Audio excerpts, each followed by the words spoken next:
The basics of most narrative is a story of good versus evil. Creators always try to push their limits to create new and interesting protagonists. But a hero is only as great as the villain they face. I'm Elrix from Wicked Fic, and this is the archetype of a Nemesis.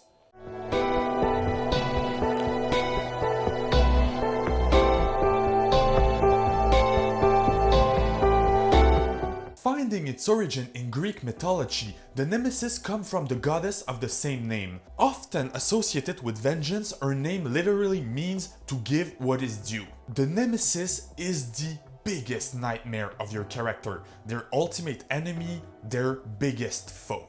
Although we think of a Nemesis as a villain, it is also a hero. It has to be a two-part system. Yes, because logically, if the Joker is the arch-nemesis of Batman, then it means that Batman is the arch-nemesis of the Joker.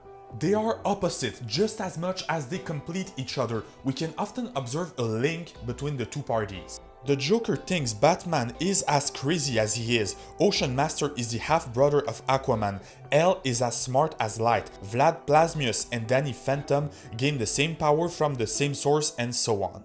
But sometimes the arch-nemesis are just plain out opposites. Lex Luthor is a mere human while Superman is basically a god. Same relationship we can find between Forbes and Bill Cipher. The Green Goblin is a billionaire with the madness of grandeur, while Spider-Man is a modest teenager embracing his responsibilities. The latter is an excellent example, because Norman Osborn seems to have all the cards in hand to defeat Spidey. He's smart, powerful, and rich, but Spider-Man is the good guy, so at the end of the day, he wins. That's for the simple fact that Nemesis relationship often represent what each party could become. Eobard Thawne tried to be the Flash because he was such a big Flash fan, but in the end he became Reverse Flash. Meanwhile, Zuko could have become as evil and power-hungry as his father, if not from the support of Uncle Harrow and later on the rest of Team Avatar.